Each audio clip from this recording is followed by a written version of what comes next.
하나님의 말씀 신명기 12장 29절에서 32절 말씀입니다. 제가 받들어 읽겠습니다. 내 하나님 여호와께서 내가 들어가서 쫓아낼 그 민족들을 내 앞에서 멸절하시고 내가 그 땅을 차지하여 거기에 거주하게 하실 때에 너는 스스로 삼가 내 앞에서 멸망한 그들의 자취를 밟아 올무에 걸리지 말라. 또 그들의 신을 탐구하여 이르기를 이 민족들은 그 신들을 어떻게 섬겼는고 나도 그와 같이 하겠다 하지 말라. 내 하나님 여호와께는 내가 그와 같이 행하지 못할 것이라. 그들은 여호와께서 꺼리시며 가증히 여기시는 일을 그들의 신들에게 행하여 심지어 자기들의 자녀를 불살라 그들의 신들에게 드렸느니라. 내가 너희에게 명령하는 이 모든 말을 너희는 지켜 행하고 그것에 가감하지 말지니라. 아멘. 오늘 여러분이 보신 신명기 12장 29절 이하의 말씀은 가나안 땅에 들어가게 되면 너희는 우상을 섬기지 말고 그 가나안 땅에 있던 민족들이 섬기던 그 신을 연구하여 그를 쫓아 나쁜 길로 들어가지 말라라는 명령입니다. 너무나 자주 듣는 이야기죠. 여러분들에게 있어서 이런처럼 우상을 숭배하지 말고 하나님만을 섬기라 라는 이야기는 이제 들으면 어떤 은혜와 감동이 느껴지는 느낌보다는 사실 지긋지긋하실 겁니다. 많이 지겨우실 겁니다. 아니라고 자부하시는 분께는 제가 참 죄송하고 신뢰되는 이야기이지만 제 청년 시절을 돌이켜 봤을 때는 여기 앉아 계신 대부분의 청년들이 여러분 형제 자매들이 저와 비슷한 생각을 하리라 생각이 듭니다. 잠시만요.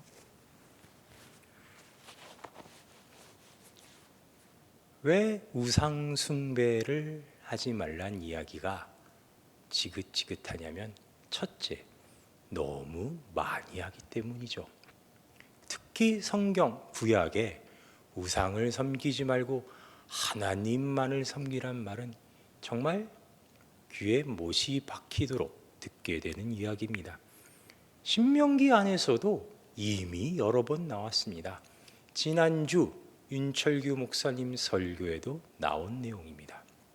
그런데 그 우상 숭배를 하지 말라는 이야기를 오늘 제가 여러분께 다시 꺼내는 이유는 그럼 무엇일까요? 성경 말씀을 듣는 게 지긋지긋하시고 지겨우시지만 한번 오늘은 저와 함께 다른 관점으로 이 이야기를 접근해 봅시다. 여러분 삶에 있어서 성경 말씀은 얼마나 큰 도움이 되고 있나요? 지금 현재, 그러니까 과거의 일도 아니고 미래의 여러분이 하는 기대도 아니고 지금 현재 여러분이 21세기 2022년 대한민국을 살아가는 데 있어서 여러분이 들으시는 설교는 여러분의 실생활에 얼마나 도움이 됩니까? 만약에 설교와 그러니까 저 또는 윤철규 최충만 목사님 같은 설교자와 하는 저녁 식사와 워렌 버핏과 할 수 있는 저녁 식사가 있다면 무엇을 고르든지 여러분은 천국에 갈 수 있고 지옥으로 떨어지지 않는다고 보장이 된다면 여러분은 무엇을 선택하시겠습니까?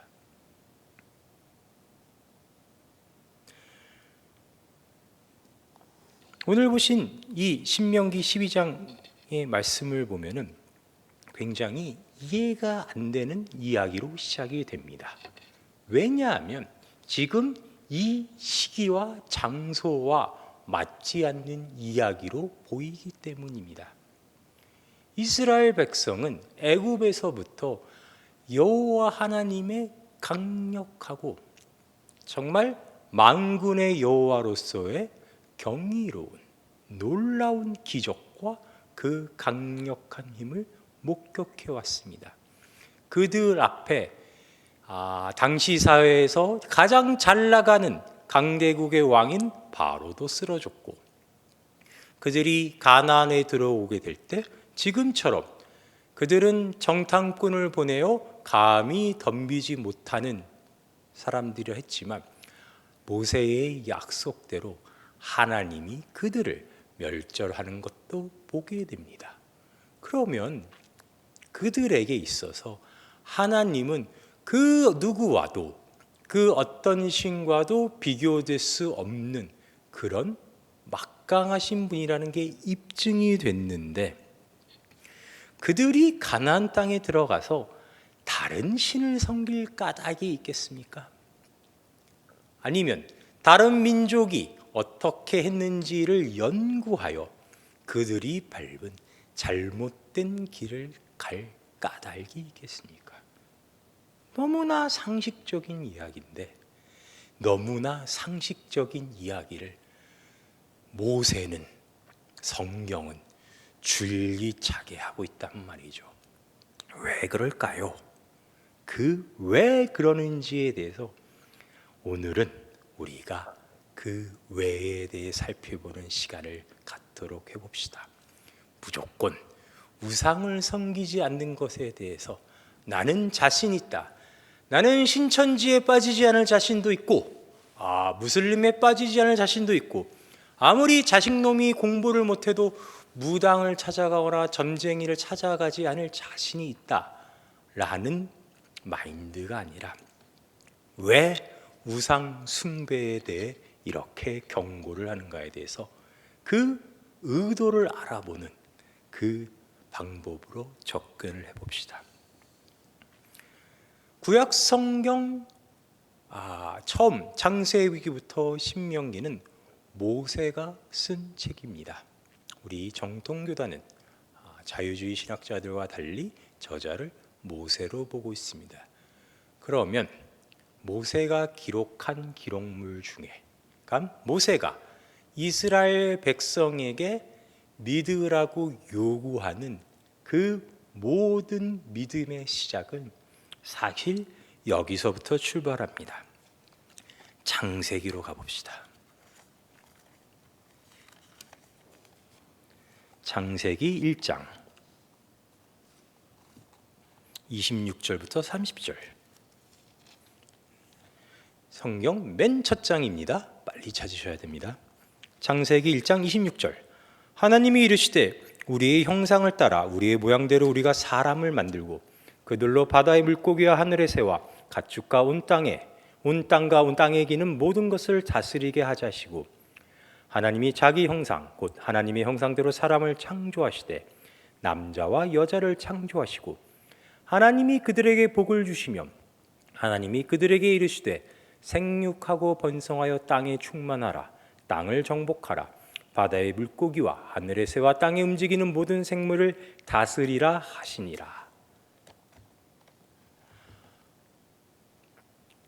하나님, 그러니까 모세가 하나님에 대해 적은 기록, 우리의 믿음을 요구하는 그 기록의 처음의 시작, 첫 믿음에 대한 내용은 여기서 시작합니다. 하나님이 세상을 창조하셨다. 하나님이 우리도 창조하셨는데 우리는 하나님의 형상대로 창조하셨다라는 겁니다. 하나님만을 섬기고 하나님께 순종하는 것에 반대되는 개념이 우상을 숭배하는 거라면, 이렇게 한번 설정을 해봅시다. 창조가, 그러니까 하나님의 말씀인 성경이 얘기해주는 창조가, 창조를 믿는 것이 하나님께 순종하는 거라면, 우상을 섬기는 것은 그 창조를 부인하는 행동이 되는 거죠. 못 믿는 겁니다. 이 세상이 하나님에 의해 창조됐다는 사실을 못 믿게 되는 겁니다. 그 창조를 못 믿고 부인하는 내용에는 이것이 들어갑니다. 단순히 하나님이 이 세상 모든 것을 만드셨다는 것으로 끝나는 게 아니라 지금 보신 창세기 내용처럼 우리 본질에 관한 내용도 부인한다는 겁니다. 우리의 본질, 하나님이 우리를 창조하신 의도는 우리로 하여금 생육하고 번성하여 이 땅에 충만하고 이 땅을 다스리란 얘기죠. 다시 말해 하나님의 창조를 믿는다는 것은 우리의 원래 존재론적, 본질적 의미를 믿는다는 것인데 그 의미란 우리는 생명을 위해 노력하는 자들이 아니란 거죠. 나 혼자만의 삶, 행복, 살아남기 위해 발버둥 치지 않는 것. 나는 원래 하나님을 대리하는 대리 통치자로서 이 세상을 하나님의 지음받은 것처럼 하나님의 형상대로 다스리는 것, 그것을 믿는 것, 그것이 사실은 하나님을 온전히 섬기고 하나님만 다스리는 것의 의미입니다. 그러면 이제 이것을 반대로 뒤집어 봅시다. 그러면 우상 숭배는 방금 제가 말씀드린 것처럼 그 행위의 반대편에 있다고 말씀드렸죠. 단순히 여러분이 다른 종교의 어떤 회당에 가거나 그 제사에 참석하거나 그런 어떤 그 미신적 종교적 행위를 하는 것이 아니라 점 보고 뭐 굿하고 뭐 부적 태우고 그런 행위를 얘기하는 게 아니라 창조를 못 믿는, 나의 본질적 의미를 못 믿는 것을 의미하는 것이 됩니다. 그러면 창조를 못 믿는 사람들은 무엇을 믿습니까? 하나님이 이 세상을 창조하고 나는 성경이 적힌 그 의도대로 창조되었다는 사실을 못 믿는 사람은 그러면 이 세상을 어떻게 바라봐야 되죠? 가장 쉬운 예로 법칙으로 바라봐야 되죠. 하나님과 다른 법칙. 그것에 대해 우리는 여러 가지 이름을 붙이는데 대표적으로 자연 법칙, 뭐 예를 들어서 적자생존, 약육강식 그런 표현도 있고 철학적으로 오면 인과율이란 표현이 있습니다. 그 어떤 원인, 만족할 만한 조건이 있어야 그것에 따른 결과가 타당하게 일어난다 라는 그 법칙을 의존하고 그것을 믿고 살아가게 됩니다. 세상의 법칙이란 기본적으로 능력 있는 자, 많이 가진 자, 힘 있는 자가 모든 걸 갖는, 상대적으로 그런 힘이 없는 자는 죽임을 당할 수밖에 없는 그런 법칙이 지배하는데 그 법칙을 믿고 따르는 것이 제가 지금 설명드리는 우상숭배라면은 우상숭배하는 것의 시작은 정말 내가 하나님의 다른 신함에 무릎을 꿇고 절하는 것이 아니라 그러한 눈을 가지고 그러한 세계관을 가지고 이 세상을 바라보는 것부터 사실은 우상숭배의 시작이었던 겁니다. 그러면 그 두 가지 관점으로 이스라엘을 바라봅시다. 여러분이 지금 가나안 앞에 서 있는 이스라엘, 아니 가나안 땅을 차지하게 된 이스라엘이라고 봅시다. 하나님의 창조를 믿는 자로서 그 눈으로 이스라엘을 본다면 여러분이 신명기 설교에서 들어본 것처럼 이스라엘은 이 세상에서 제일 복받은 민족입니다. 제가 굳이 다시 언급하지 않아도 하나님이 그들을 얼마나 사랑하셨고 어떻게 이끄셨는지를 철저히 받아들이고 이해하며, 또한 지금 이제 그들에게 하나님의 약속이 성취되는 그 놀라운 기적을 목격하게 되는 이 세상의 제일 은혜받은 복받은 민족이자 하나님이 함께 하시기에 제일 강대국이죠. 그 어떤 나라도 넘볼 수 없는 가장 강력한 나라입니다. 근데 방금 제가 소개해드린 이 창조를 믿지 못하는, 창조를 부정하는 안목으로, 세계관으로 이스라엘을 봅시다. 그렇다면은 이 이스라엘은 이 세상에서 제일 허약한, 요새 말로 허접한, 제일 가난한, 정말 아무것도 없는 빈약한 나라이자 민족입니다. 그들에게 무엇이 있습니까? 지금 모세가 경고하는 시점을 보십시오. 그들이 가나안에 들어가기 전입니다. 가뜩이나 아무것도 없던 그 민족에게 땅이 생기는데 모세는 경고하고 있습니다. 왜 경고를 할까요? 너희가 가나안을 차지하게 됐을 때 이제 아무것도 없이 하나님만 바라볼 수밖에 없는 광야 생활을 하다가 땅이 생겼을 때 너희의 마음을, 너희의 생각을 그런 우상 숭배하는 마음으로, 창조를 믿지 못하고 그것을 부정하는 마음으로 바라보지 마라. 그런 관점으로, 세계관으로 너희의 인생을 살려 하지 마라 라는 경고입니다. 왜냐하면 하나님의 백성, 창조를 믿는 백성으로 가나안의 입성은 약속의 성취이자 정말로 큰 복이지만, 이제 우상을 섬기려는, 그것을 부정하는 마음을 가진 자들에게 가나안 땅은 이제 하나 생긴 겁니다. 이제 하나, 땅 하나. 옆 나라들은, 이스라엘 주변인 나라들이 어떤 나라입니까? 그들이 떠나온 이집트, 나중에 만나게 될 아시리아, 바빌론, 페르시아, 이 나라들은 당시 세계 역사에서, 말을 하기가 불안하네요. 세계 역사에서 가장 강력한 나라입니다.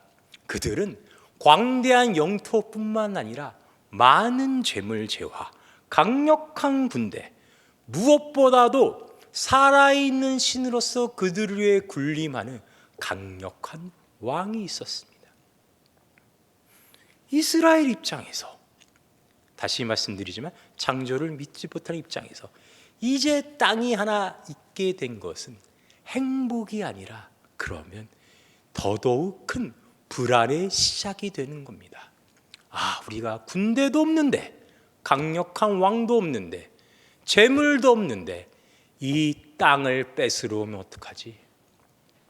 옆 나라가, 다른 민족이 우리의 땅을 욕심내어 우리를 쳐들어오면 어떡하지? 안 되겠다. 우리도 저들처럼 강해져야 되겠다. 어떻게? 저들과 같이 강력한 군대도 가지고, 강력한 왕도 가지고, 많은 재물도 가지고, 그 모든 것에 그들이 봤을 때, 이스라엘 봤을 때 그 모든 것을 가능케 한 그들만이 가지고 있는 것, 바로 그들의 신, 그리고 그들의 신에 제사 드리는 것, 그것을 쫓아가게 된다는 말이죠. 모세의 경고에도 불구하고, 그리고 그 후에 많은 선지자들, 그리고 하나님의 사람들의 경고에도 불구하고 이스라엘은 결국 그 길을 갑니다. 이스라엘은 하나님께 강력하게 왕을 달라고도 요구하고, 그들 스스로가 인구를 조사해서 강력한 군대를 갖는 것을 획책하며, 나아가 그들 창고에 많은 보화를 모아놓고 자기 땅에 찾아온 바벨론 사신에게 그 창고의 보물을 보여줍니다. 왜 보여주냐고요? 일종의 뭐라 그럴까요? 협박이죠. 우리가 비록 바벨론만큼 강력한 나라는 아니지만 우리에겐 이 정도 되는 보물이 있다.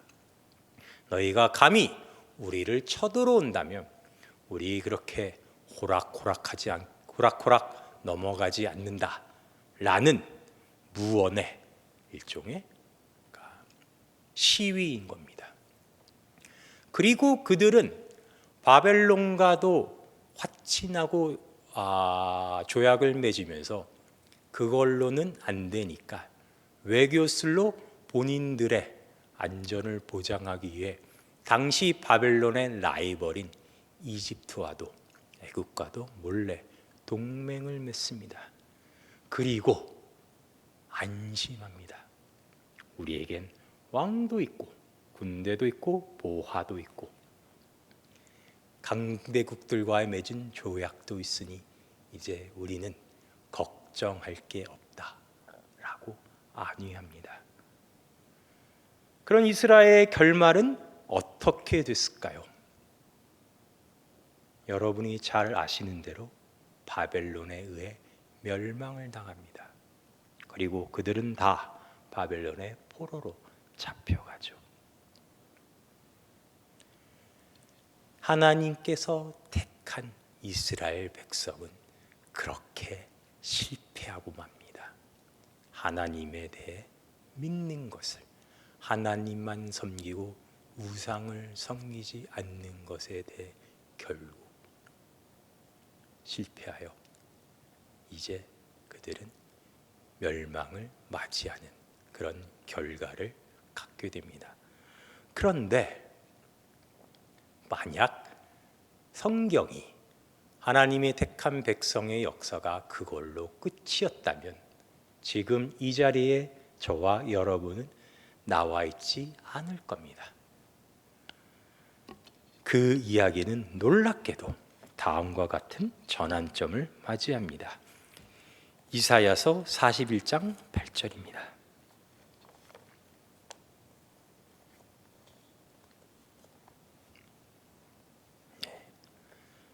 구약성경 1017페이지에 있습니다. 이사야서 41장 8절. 그러나 나의 종 너 이스라엘아, 내가 택한 야곱아, 나의 벗 아브라함의 자손아, 내가 땅 끝에서부터 너를 붙들며 땅 모퉁이에서부터 너를 부르고 내가 이르기를 너는 나의 종이라, 내가 너를 택하고 싫어하며 버리지 아니하였다 하였노라. 두려워하지 말라, 내가 너와 함께함이라. 놀라지 말라, 나는 내 하나님이 됨이라. 내가 너를 굳세게 하리라. 참으로 너를 도와주리라. 참으로 나의 의로운 오른손으로 너를 붙들리라. 보라, 내게 노하던 자들이 수치와 욕을 당할 것이요 너와 다투는 자들이 아무것도 아닌 것 같이 될 것이며 멸망할 것이라. 내가 찾아도 너와 싸우던 자들을 만나지 못할 것이요 너를 치는 자들은 아무것도 아닌 것 같고 허무한 것까지 되리니 이는 나 여호와 너의 하나님이 내 오른손을 붙들고 내게 이르기를 두려워하지 말라, 내가 너를 도우리라 할 것임이라. 버러지 같은 너 야곱아, 너희 이스라엘 사람들아, 두려워하지 말라. 나 여호와가 말하노니 내가 너를 도울 것이라. 내 구속자는 이스라엘의 거룩한 이인이라. 바벨론에게 끌려가기 전, 멸망당하기 전 하나님이 주신 말씀입니다. 그래서 하나님은 그 약속대로 우리를 만드셨습니다. 어떻게 만드셨냐면 예수 그리스도를 보내셔서 우리를 새로운 인류로, 예수 그리스도를 새로운 아담으로 하는 크리스찬이란, 신자란, 성도란 새 사람으로 만드셨습니다.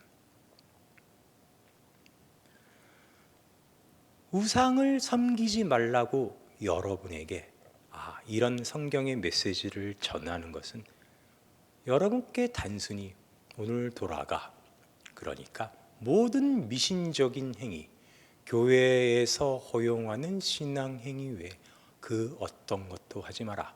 아니, 여러분이 처한 직장이나 세상 그 어떤 권력이나 그 재화도 탐하지 말고 모든 것을 포기하고 신앙생활만 하라고 여러분에게 강권하는 게 아닙니다. 그 강권이 아닌 이유가 방금 여러분이 보신 여러분을 향한 하나님의 구원의 메시지가 있습니다. 예수 그리스도를 통하여 이제 여러분이 신인류가 됐다는 것은 과거 이스라엘이 못했던 것을 여러분은 할 수 있는, 그런 것을 경험하는 그런 새 사람이 됐다는 것을 의미합니다.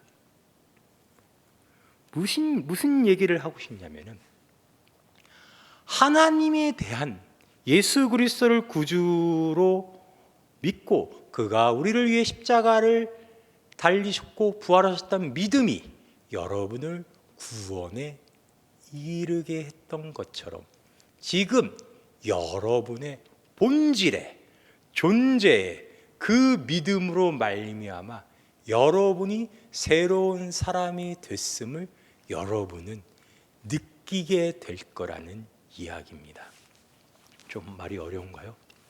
여러분은 지금 당장 이 모든 것을 믿으라고 요구받는 게 아닙니다. 믿기 어려운 이야기입니다. 그냥 예, 하나님이 만드셨죠. 예, 하나님이 우리를 창조하셨죠. 믿어요라고 쉽게 말로는 할 수 있지만 그 믿음이 정말 참 믿음이 되어 우리의 삶에 녹아나기까지는 참 어렵고 힘든 과정, 그 많은 이야기들이 요구된다는 사실을 아셔야 합니다. 현실이 그렇습니다. 어떻게 믿겠습니까? 방금 제가 여러분께 말씀드린 것처럼 나의 삶에 있어서 직접적으로 내가 이 땅에 나의 행복을, 나의 기쁨을 만드는 것은 하나님이 주신 이 성경 말씀이 아니라 차라리 누군가 와서 찍어주는 주식 종목에 있는데요, 코인 이름에 있는데요, 내가 하나라도 더 갖게 될 스펙에 있고 학벌에 있고 나의 능력이 있지 않습니까? 어떻게 믿습니까? 지금 나가서 나를 향해 덤벼드는 그 수많은 죽음의 위협들, 도전들, 나를 어떻게든 짓밟고 일어서려고 나의 것을 빼앗고 자신이 더 뭔가를 더 가져서 출세하려는 사람들과 같이 사는 사회에서 내가 어떻게 이런 것을 믿으면서 순진하게 살겠습니까? 여러분께 지금 당장 우상을 숭배하지 말고 모든 것을 포기하고 교회로만 오라고 얘기한다면 그것은 불가능한 요구입니다. 그러면 우리는 어떻게 살아야 한다는 겁니까? 도대체 왜 이런 신명기 설교를 우리에게 하는 걸까요? 여러분 다시 한번 반복해서 말씀드리지만 이제 예수 그리스도를 통해 태어나신 새 인류, 새 사람, 성도입니다. 여러분의 인생을 통하여 여러분이 경험해 보십시오. 여러분이 정말 새 인류라면 여러분은 어떠한 존재냐면 더 이상 이 세상의 것으로 만족할 수 없는 존재입니다. 행복을 느낄 수 없는 존재입니다. 여러분이 노력을 통해 여러분이 부지런한 그 삶을 통해 여러분도 충분히 세상의 권력과 재물과 권위와 그 모든 힘들을 획득하실 수 있고 얻으실 수도 있고 누려보실 수도 있습니다. 하나님이 그걸 막지 않으십니다. 탕자의 비유처럼 말이죠. 해보십시오. 여러분이 여러분의 인생의 가장 큰 전성기라고, 가장 큰 행복이라고 기대했던 그 자리에 서보시면서 여러분은 비로소 깨달을 겁니다. 아니, 이게 아닌데. 왜 난 기쁘지가 않지? 나를 괴롭히던 저 나쁜 새끼를 내가 드디어 내 힘으로 깔아뭉개고 처절하게 복수를 했는데 왜 하나도 안 좋지? 왜 기쁘지가 않지? 오늘 처음 보신 신명기의 그 구절을 기억해 보십시오. 모세의 증언, 그들은 그들의 신을 제사할 때 그들의 자녀마저 바친다. 왜 자기의 자녀마저 바칠까요? 자기 행복을 위해. 그렇게 해서라도 자기의 행복을 찾으려고 자녀까지 제물로 바치는 거죠.